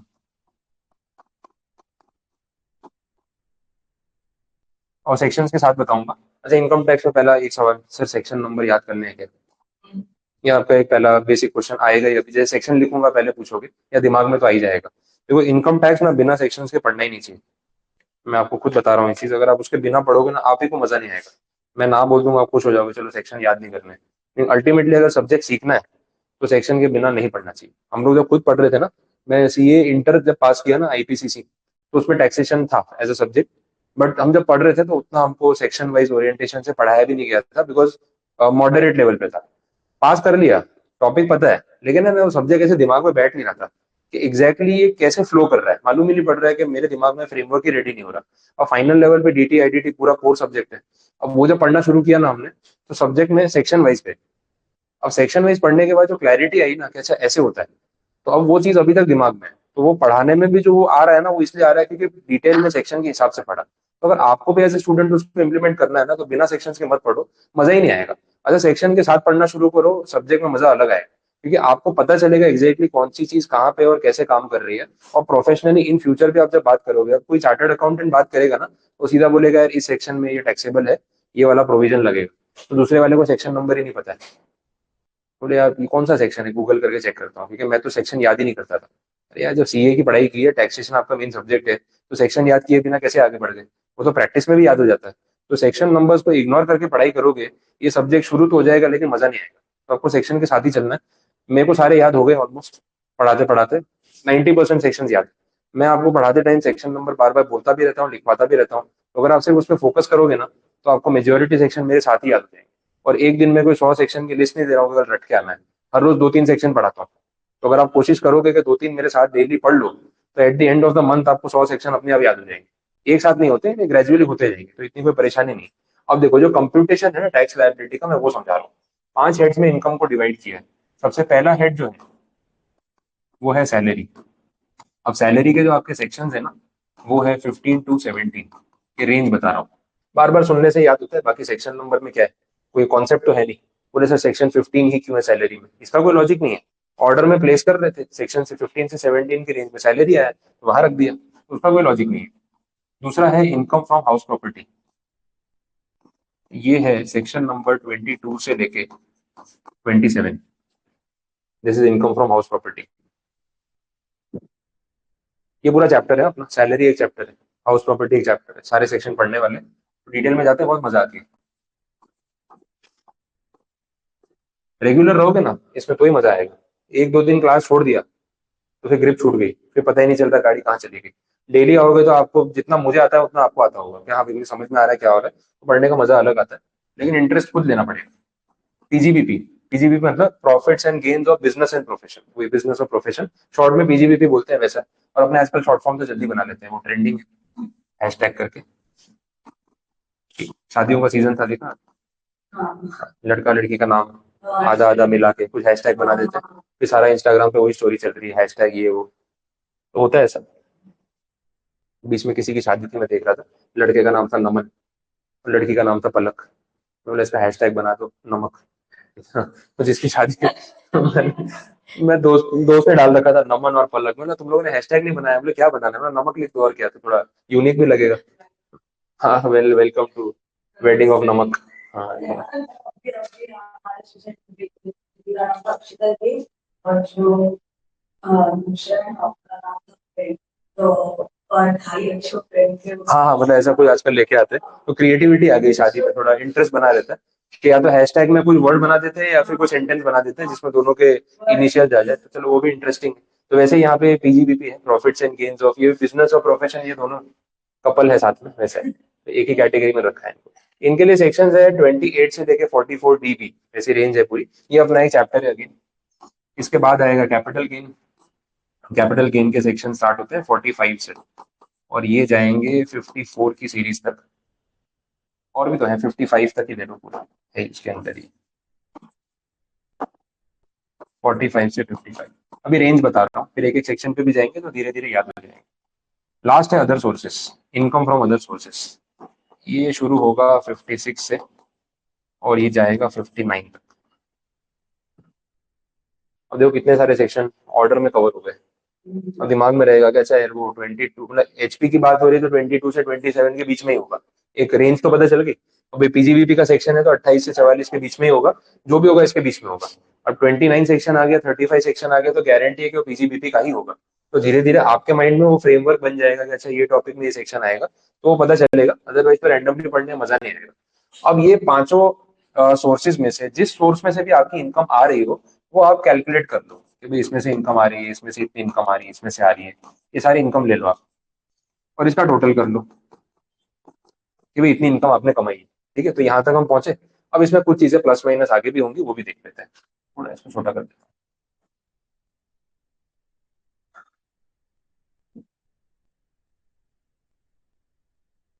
अब देखो ये पांचों हेड से इनकम अर्न करने के बाद इसमें एक चीज ऐड होती है, उसको बोलते हैं क्लबिंग ऑफ इनकम। ठीक है, क्लबिंग ऑफ इनकम। और इसका जो सेक्शन का रेंज है वो है 60 से लेके 65। आगे देखो कंटिन्यू हो रहा है, फ्लो में चल रहा है। मीनिंग बताता हूँ है क्या, सेक्शन की रेंज पहले समझ लो। 60 से लेके 65, that is clubbing of income. वैसे क्लबिंग क्या है एग्जैक्टली देखो, टैक्स बचाने के लिए हम जुगाड़ करते रहते हैं। और ये ना वो चूहे बिल्ली वाला खेल है। आप टैक्स की चोरी कर रहे हो, सरकार आपको रोक रही है, फिर आप कोई नया सॉल्यूशन ढूंढ रहे हो, वो नया सेक्शन बना रहे हैं, चलता रहता है, कंटिन्यूअस प्रोसेस है, स्टेप बाय स्टेप चलता रहता है। अब बहुत बार ऐसा होता है कि लोग अपनी इनकम डाइवर्ट करने की कोशिश करते हैं, कमाया मैंने, दिखा रहा हूँ आपके अकाउंट में, वो चीज हो रही है। ठीक है, तो इनकम डाइवर्ट करने की कोशिश करते हैं। जैसे ही सरकार को पता चलता है कि आपने कमाया और दिखाया दूसरे के अकाउंट में, सरकार घुमा के वापस आपके अकाउंट में प्लस कर देती है।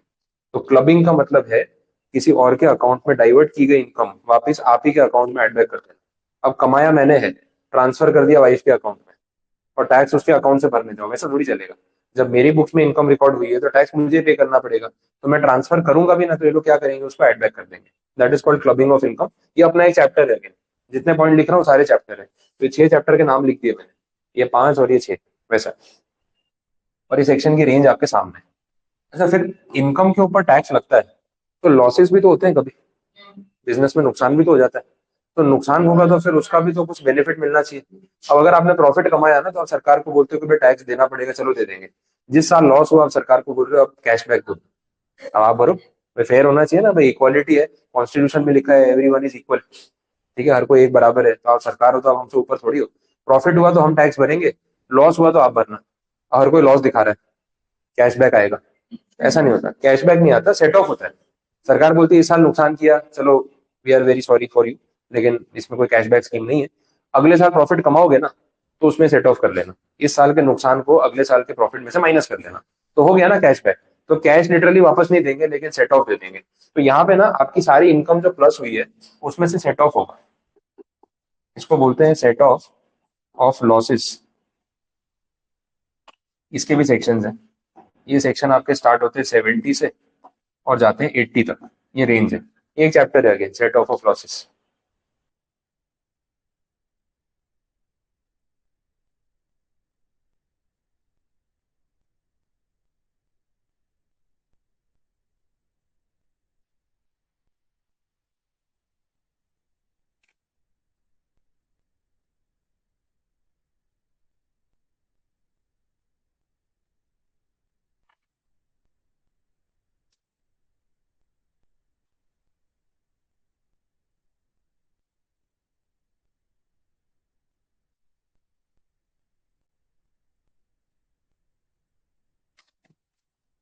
बोलो, क्लियर, समझ आ रहा है?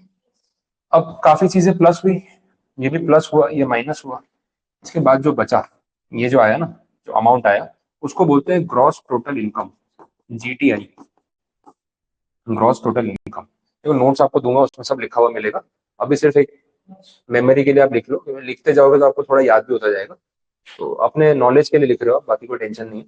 लास्ट में चाहिए तो ये स्लाइड भी ले लेना, स्कैन कर लेना तो भी हो जाएगा। ग्रॉस टोटल इनकम, जीटीआई बोलते हैं शॉर्ट में, ग्रॉस टोटल इनकम। यहाँ तक पहुंच गए? अब ये फाइनल टैक्सेबल अमाउंट नहीं है, इसके आगे भी स्टेप है। अच्छी बात है ना, कुछ माइनस ही होगा।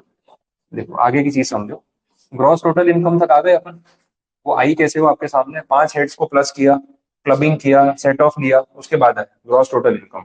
ये जो भी अमाउंट आया, इसके सामने ना आपको मिलते हैं कुछ डिडक्शंस।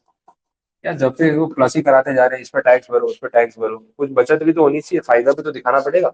डिडक्शंस का एक पूरा चैप्टर है, चैप्टर 6 कैपिटल ए। सेक्शंस की अगर बात करूं तो 80 ए से लेके स्टार्ट होते हैं और 80 यू तक जाते हैं, ये सेक्शंस की रेंज। ये भी एक चैप्टर है पूरा, डिडक्शंस पढ़ने वाले हैं। क्या है डिडक्शंस? आपकी इनकम में से टैक्स सेविंग्स।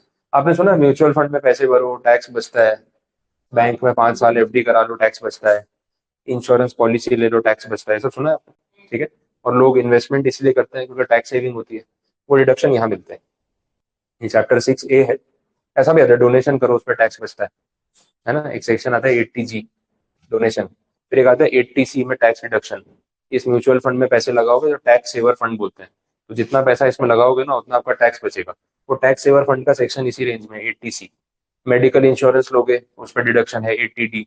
एजुकेशन लोन लोगे उस पर डिडक्शन है 80 ई। अभी आजकल ईवी व्हीकल लेते हो उस पर डिडक्शन मिलता है 80 डबल ई। वैसे बहुत सारे सेक्शन है, 80 double E, A double E, B, पूरी सीरीज है। तो हर एक सेक्शन में आपको कोई ना कोई डिडक्शन देने की कोशिश की है। डिडक्शन मोस्टली दो टाइप के होते हैं, एक्सपेंस बेस और इनकम बेस। एक्सपेंस बेस का मतलब खर्चा करो डिडक्शन ले लो। एक काम करो, खुद की इंश्योरेंस पॉलिसी ले लो, लाइफ इंश्योरेंस। जितना प्रीमियम भरोगे ना उतना अपने टैक्स में से माइनस कर लेना, मतलब अपनी इनकम में से माइनस कर लेना। तो आपको मोटिवेशन आएगा कि चलना ले लेता हूँ पॉलिसी, टैक्स बच रहा है। मेडिकल इंश्योरेंस करवा लो फैमिली का, जितना पैसा भरोगे उतना आपके टैक्सेबल इनकम में से कम हो जाएगा। तो ग्रॉस टोटल इनकम में से ऐसे डिडक्शन आपको दिए जाते हैं जो एक्सपेंस बेस है। कुछ डिडक्शन इनकम बेस भी होते हैं कि इस सोर्स से इनकम कमाओगे ना तो टैक्स नहीं लेंगे, ऐसा भी होता है। बोले ऐसा क्यों करेगी सरकार के, आप पैसे कमाओ और हम टैक्स नहीं लेंगे। एक एग्जांपल देता हूँ इन सेक्शंस में से। वेस्ट ट्रीटमेंट प्लांट, क्या होता है? वेस्ट ट्रीटमेंट प्लांट, कूड़ा कचरा इकट्ठा करो, वेस्ट मटेरियल, उसको प्रोसेस करो, ट्रीट करो और उसको बायोडिग्रेडेबल बनाओ। प्लास्टिक वेस्ट कलेक्ट होता है, पेपर वेस्ट कलेक्ट होता है, बाकी चीजें होती है। अब ये वेस्ट ट्रीटमेंट प्लांट लगाने का कितने लोगों का सपना होगा बचपन से, बड़ा होकर मैं वेस्ट ट्रीटमेंट प्लांट लगाऊंगा, कूड़ा कचरा इकट्ठा करूंगा, उसको प्रोसेस करूंगा, एनवायरनमेंट को बचाऊंगा। ऐसा किसी का मोटिवेशन होता है? तो जनरली ना बिजनेस में कोई इन्वॉल्व नहीं होता। प्लांट लगाना है ना, कैपिटल एक्सपेंडिचर। अब इसमें क्या प्रॉफिट होगा क्या नहीं होगा, लोग स्केप्टिकल होते हैं, ये काम नहीं करना। पर जरूरी है वेस्ट ट्रीटमेंट प्लांट आज की डेट में। बायोडिग्रेडेबल वेस्ट है, रिसाइकल करना है, उसके लिए जरूरी है कि ऐसे प्लांट्स डेवलप किए जाए।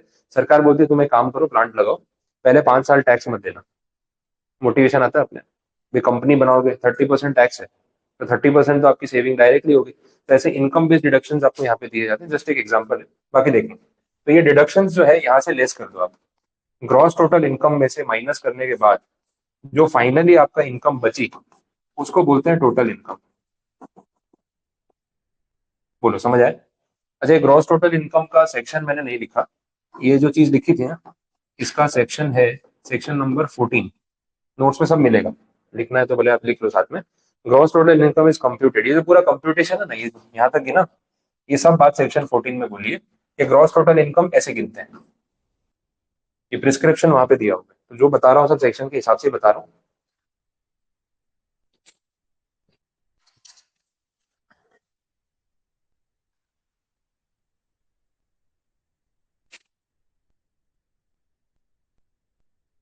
जो ऑनलाइन देख रहे हैं लाइव, आपको कुछ क्वेरी हो तो आप चैट में लिख सकते हो, कोई प्रॉब्लम नहीं है, यहाँ है विजिबल। कुछ पूछना है तो साथ साथ में बता देना, ये लास्ट में पूछना हो तो लास्ट में अपने ले लेंगे क्वेरीज, वो भी हो जाएगा। चलो, तो ये जीटीआई में से डिडक्शन माइनस किए, टोटल इनकम तक आ गए। ये टोटल इनकम होती है टैक्सेबल। जो भी टैक्स लगता है, जिस रेट से आपको टैक्स पे करना है, जैसे भी कंप्यूटेशन होगा वो इस अमाउंट पे होगा। तो यहाँ तक आने का ये पूरा रास्ता है। This is called computation of income, computation of total income. जब आप रिटर्न फाइलिंग करते हो पूरे साल का, तो सरकार को आपको ये हिसाब देना पड़ता है कि मैंने 5 सोर्सेज में से यहाँ से इतनी इनकम कमाई, क्लबिंग से इतना ऐड हुआ, मैंने इतने लॉसेस का क्लेम लिया, इतने डिडक्शंस क्लेम किए, और फाइनली इतनी मेरी टोटल इनकम है जिसपे टैक्स पे, वैसा होता है। आपका इंट्रोडक्शन का मैं पूरा टॉपिक साथ साथ में कवर करता जा रहा हूँ। अभी मटेरियल दूंगा तो आपको दिखेगा कि सब कुछ नोट्स में था, पूरा चैप्टर आपका कवर हो गया थियरी के साथ। अच्छा, टोटल इनकम पे जब टैक्स कैलकुलेट होता है, उससे पहले ना इसको राउंड ऑफ करते हैं। राउंडिंग ऑफ में क्या है, क्योंकि देखो इनकम जो आएगी वो तो कोई भी रैंडम नंबर आ सकता है, तो उसको ना राउंड ऑफ कर देते हैं। जो राउंडिंग ऑफ होता है वो होता है इन मल्टीपल्स ऑफ ₹10। ये बात समझनी है। तो अब स्लाइड नेक्स्ट ले लेता हूँ, यहाँ इतने छोटे में लिखने की जरूरत नहीं। टोटल इनकम जो भी आपकी आ रही है ना, उसको राउंड ऑफ करेंगे, और राउंड ऑफ होता है इन मल्टीपल ऑफ ₹10। अब इसका क्या मतलब होगा? सपोज आपकी टोटल इनकम आ रही है 10 लाख, और ऊपर ले लेते हैं सपोज ₹38,968। ये आपकी टोटल इनकम आ रही है जिसके ऊपर टैक्स कैलकुलेट करना है। अब बोला इसको ना कैलकुलेशन में लेके जाने से पहले इसको राउंड ऑफ कर दो। ये जो ₹68 है ना, ये आपका बन जाएगा 70। लास्ट में जीरो ही आना चाहिए, मतलब ₹10 के मल्टीपल में राउंड ऑफ करना है। तो टोटल इनकम 60, 70, 50, 40 कुछ भी आ सकती है, लेकिन 32, 38, 45, 49, 53 वैसे नहीं आएगी। उसको राउंड ऑफ कर देंगे बिफोर गोइंग फॉर कैलकुलेशन। तो जो टैक्स का रेट लगेगा ना, वो इस अमाउंट में लगेगा। तो राउंडिंग ऑफ हो गया। ये बात इन्होंने बोली है सेक्शन नंबर 288 कैपिटल ए में।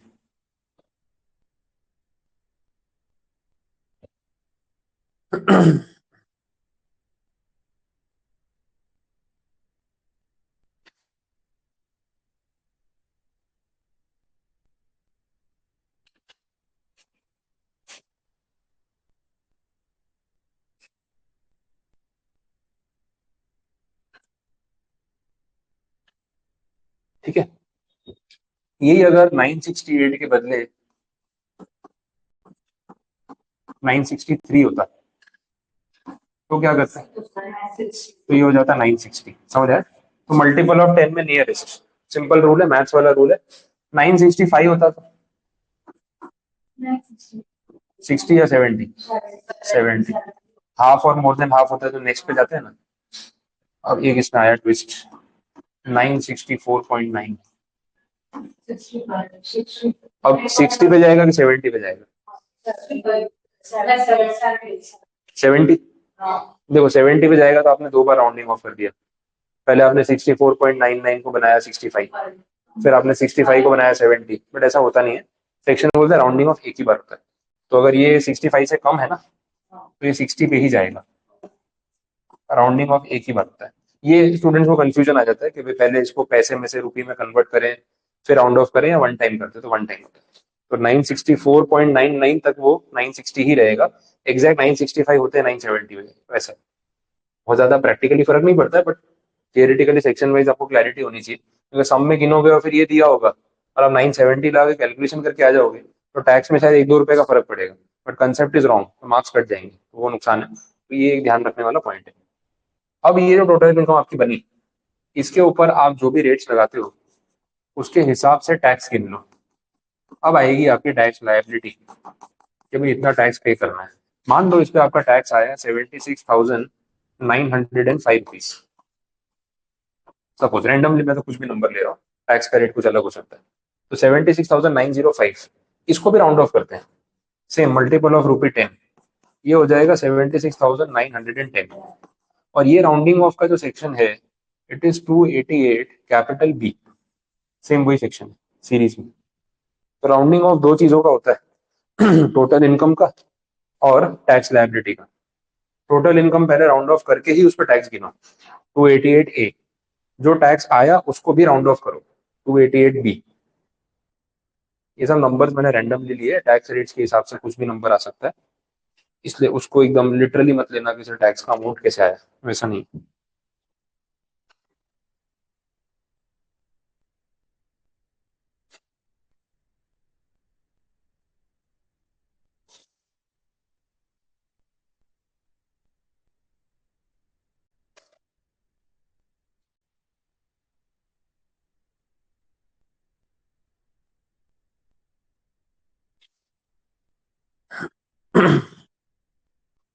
बोलो, कुछ कंफ्यूजन समझ आ रहा है? ओके, तो ये कंप्यूटेशन तक हम आ गए। अब जो टैक्स की बात हो रही है, वैसे तो बाकी चीजें तो कल ही कंटिन्यू करूंगा, थोड़ा बेसिक बता रहा हूँ खाली। जो रेट्स हैं, ये टैक्स कितना लगता है, किस पे लगता है वो देख लिया, कैसे कंप्यूट होती है इनकम वो देख लिया, लेकिन कितना टैक्स लगता है। रेट्स में दो तरीके हैं, एक है स्लैब रेट और दूसरा है फ्लैट रेट। अब इन्होंने क्या है ना, एंटिटी वाइज पार्ट दिया। जो इंडिविजुअल्स हैं, एचयूएफ हैं, इन सब के ऊपर स्लैब रेट कुछ एओपी बीओआई में भी लगता है, और आर्टिफिशियल पर्सन पे भी लगता है। In general individual, HUF, AOP BOI, artificial juridical person, बाकी सब पे लगता है फ्लैट रेट। इसमें आ जाती है आपकी पार्टनरशिप फॉर्म, इसमें आएगी एलएलपी, इसमें आएगी कंपनी, ये सब कैटेगरीज। स्लैब रेट का मतलब है इनकम जैसे जैसे बढ़ेगी टैक्स वैसे वैसे बढ़ेगा, स्लैब वाइज। कि पहले 2 लाख रुपए पे इतना टैक्स, उसके बाद और 3 लाख रुपए पे इतना टैक्स, और 5 लाख रुपए पे इतना टैक्स। तो जैसे जैसे कमाई बढ़ती जाएगी वैसे वैसे टैक्स महंगा होता जाएगा। बोलते हैं ना वो अमीर से ज्यादा टैक्स लो, गरीब से कम लो, ये वैसी बात हो गई। तो इसको बोलते हैं प्रोग्रेसिव टैक्स स्ट्रक्चर। थियरी भी थोड़ी कवर कर रहा हूँ। प्रोग्रेसिव का मतलब है कि भाई जो कम कमाता है उसमें बर्डन कम डालो ना, जो ज्यादा कमा रहा है उससे ज्यादा टैक्स वसूल करो। तो जैसे जैसे आपकी इनकम बढ़ती जाएगी वैसे वैसे ना टैक्स महंगा होता जाएगा। लेकिन लोअर इनकम ग्रुप के ऊपर टैक्स लगाया भी तो छोटे रेट पे लगेगा।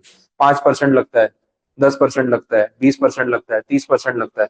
तो ऊपर महंगी वाली ज्यादा कमाओगे ना तो हायर इनकम के ऊपर टैक्स का रेट बढ़ जाता है। और पार्ट में कैलकुलेट करते हैं वैसा है।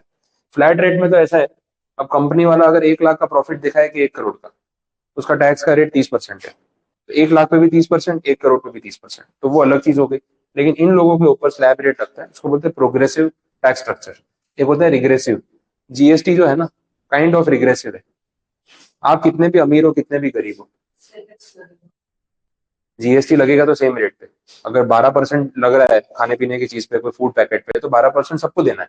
अभी आप साल का 1 लाख कमाते हो तो भी आपको उस पर 12% जीएसटी देना है। आप 5 करोड़ कमाते हो तो 12% देना है। तो वो प्रोग्रेसिव नहीं माना जाता है, बट इनडायरेक्ट टैक्स तो फ्लैट ही लगाना पड़ेगा, इसलिए वहां पे ऑप्शन नहीं। तो हम ये कल पूरा सीखेंगे। स्लैब रेट जो है वो एग्जैक्टली कितने हैं, इंडिविजुअल्स पे क्या रेट लगता है, इन सब पे कितनी इनकम पे कितना टैक्स रेट, और फ्लैट रेट जो है इनके ऊपर कैसे कैलकुलेट होता है, ये सारी चीजें हम कैलकुलेशन वाला पार्ट कल सीखेंगे। पर कैसे कैलकुलेट करना है क्या है वो चीजें मैंने आपको बताई। तो यहाँ तक इंट्रोडक्शन में काफी सारे पॉइंट्स हमने कवर कर लिए। और जितना मैंने बताया ये सारा आपके मटेरियल के बेसिस पे ही है, एक्स्ट्रा इधर उधर का मैंने बहुत ज्यादा ऐड नहीं किया। थोड़ा बहुत खाली बजट की बात हम कर रहे थे वही, बाकी सारे पॉइंट्स आपके कंटेंट से रिलेटेड है। यहाँ तक कुछ नहीं समझ आया, कुछ क्वेरी है तो बोलो। क्लियर है, पूरा टॉपिक समझ आ गया? कुछ पूछना है, कोई डाउट्स?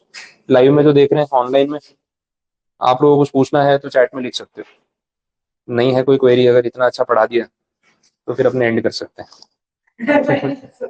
हम डाउट ना आने के दो रीजन हो सकते हैं ना, या तो मैं बहुत अच्छा पढ़ा रहा हूँ या आपको कुछ समझ में नहीं आ रहा है। हाँ, दोनों हो सकता है। तो इट इज मतलब दो एंड पॉइंट्स पे है, या तो इस एक्सट्रीम पॉइंट पे या उस पे होगा। बीच में होता है तो फिर डाउट आ जाते हैं वैसे। ठीक है, बोलो। क्लियर सारे पॉइंट्स समझ आ गए? चलो तो यहाँ सेशन एंड करते हैं, फिर कल कंटिन्यू करेंगे।